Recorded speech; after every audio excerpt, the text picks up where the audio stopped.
आज बहुत सारे लोग इस बात को नहीं जानते, वचनों को समझने के, आप वचनों को नहीं समझते हैं और फिर भी बोलते हैं। ध्यान से सुने, जो बातें हमें समझ में नहीं आती है उसे हमें नहीं बोलना है, क्योंकि जो बातें समझ में नहीं आई अगर आप उसे हम बोलेंगे तो हम दोषी ठहरेंगे और हम मसीह को अपने शरीर से बाहर करते हैं। वो आपके अंदर तो आ गया, पर यदि आपने जितने गलत चीजों को अपने अंदर मनन किया वो आपके अंदर से बाहर जाएगा और फिर आपके अंदर आना मुश्किल होगा। इसलिए ध्यान से सुने, हमें जो चीजें सौंपी गई हैं, जो चीजें हमें पढ़ाया जा रहा है, जो चीजें हमें सिखाया जा रहा है, उसका वचन, उसकी समझ, उसको हम ग्रहण करें कलीसिया के द्वारा। और जब हम कलीसिया के द्वारा ग्रहण करेंगे तो हमने पहला वचन पढ़ा था कि कलीसिया के द्वारा स्वर्ग का अधिकार सत्ता हमारे घरों में प्रकट होगा। आमीन बोले। और अधिकार सत्ता जब प्रकट होता है तो इसका मतलब यह है कि मैंने मसीह के स्वभाव को पहन लिया है, मैंने आत्मिक व्यक्ति को पहन लिया है। आमीन। तब आप बोलते हो, जब आप बात करोगे तो आप परमेश्वर के वचन को बात करोगे। आमीन बोलें।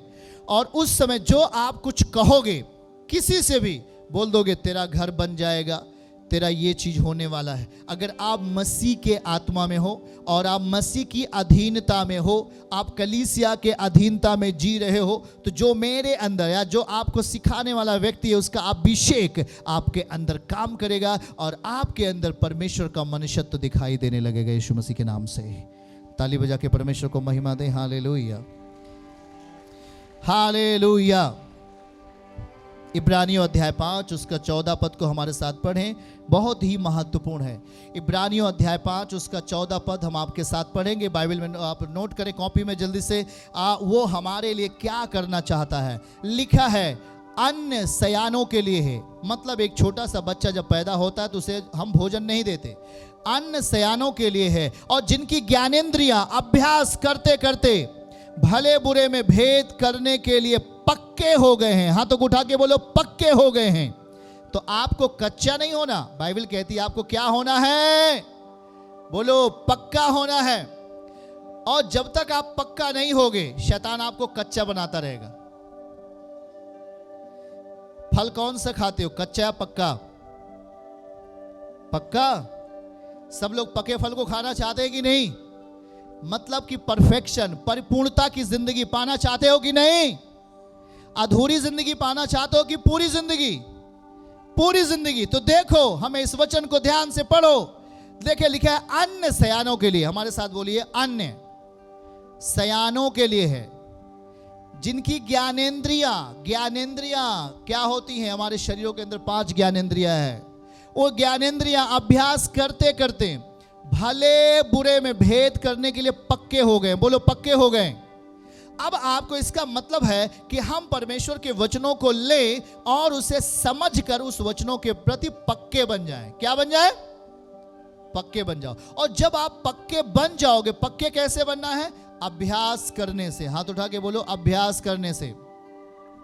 अभ्यास का मतलब होता है, आप सुबह डेली उठते हो तो आप डेली उठ करके सीधा मंजन ब्रश करके खाना खाते हो या प्रार्थना करते हो? प्रार्थना करते हो। आप जब सुबह उठते हैं तो हम डेली सुबह प्रभु को घुटने पे आकर प्रार्थना करते हैं। ये हमारा अभ्यास है। वचन को रखिएगा सीधा, ये अभ्यास है। उसके बाद हमने बाइबल के वचनों को लिया और उसे पढ़ना शुरू किया, ये अभ्यास है। आमीन। और फिर हम विश्वास करके कलीसिया में आने शुरू किए। वो एक दिन नहीं, हर हफ्ते हम कलीसिया के साथ समय गुजारना शुरू किए, ये एक अभ्यास है। और फिर हमने परमेश्वर के साथ समय गुजारना शुरू किया, उसके वचनों के साथ चलना शुरू किया। अब उसके वचनों में लिखा है क्या? प्रेम करो। उसके वचनों में लिखा है बुराई नहीं करो। उसके वचनों में लिखा है भलाई करो। ये सब सारी चीजें हम डेली करने लगे अपने जीवन में। जो कोई हमें बुराई करता था हम उसकी भलाई करते थे, जो हमें कोई गाली देता था हम उसके लिए प्रार्थना करते थे, और हम ये काम डेली करना शुरू किए। ये हमारा अभ्यास है। कहिए आमीन।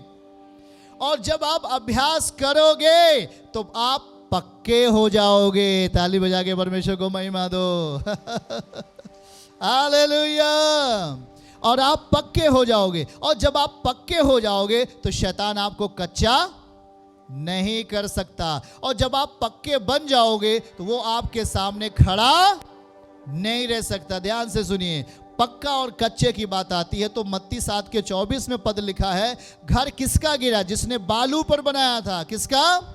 जो बालू पर मतलब कच्चे मिट्टी पर घर बनाया था, कच्चे मिट्टी पर नींव रखा था, आंधियां आई और वो घर गिर गया।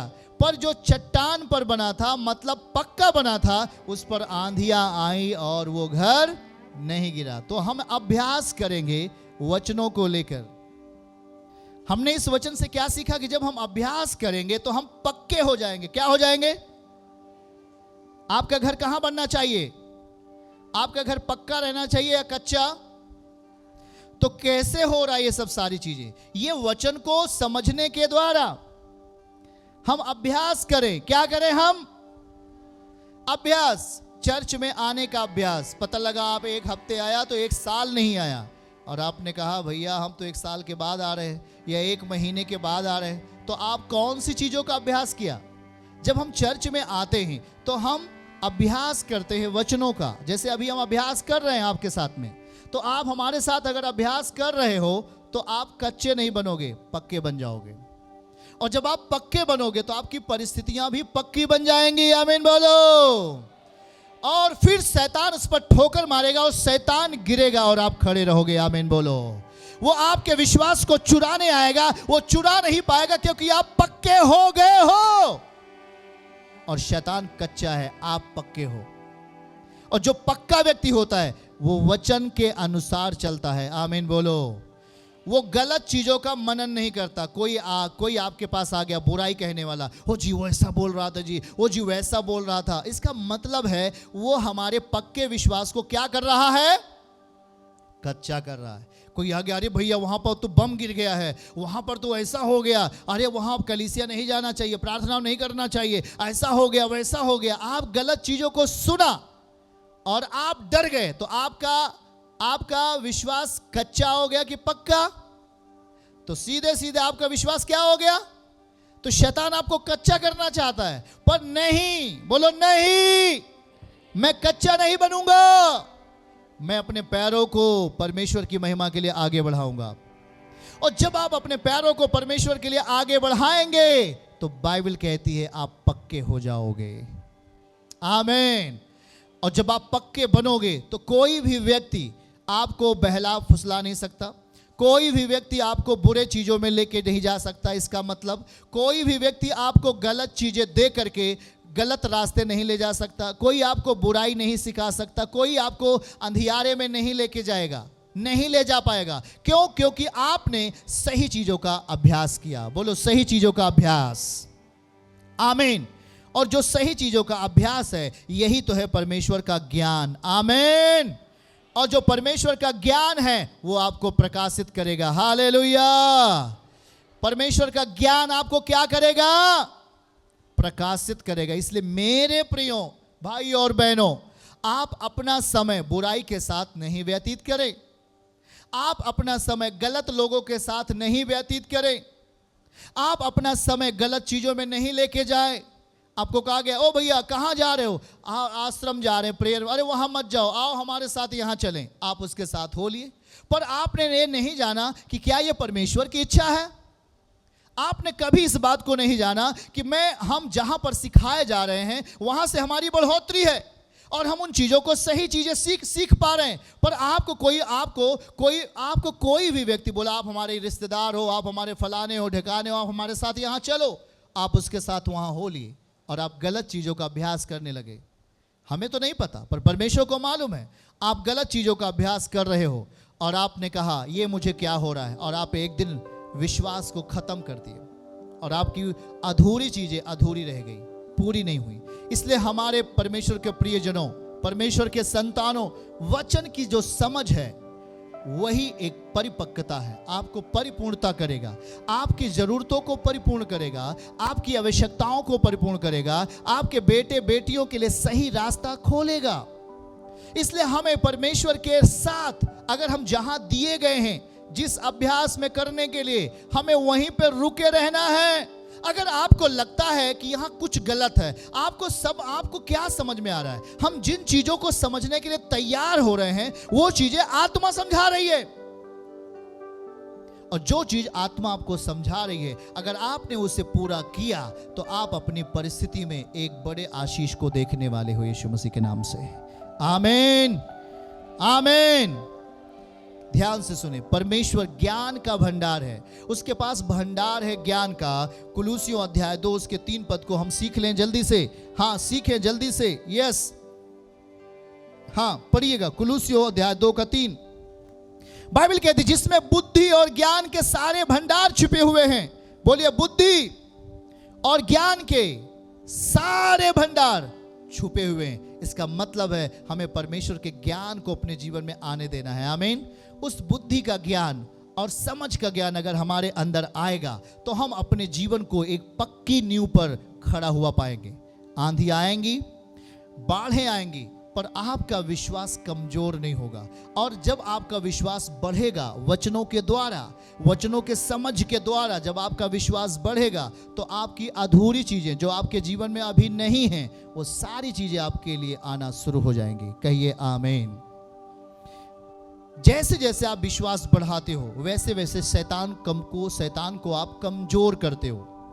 जैसे जैसे आप ज्ञान को बढ़ाते हो वैसे वैसे शैतान कमजोर होता है आपके सामने से।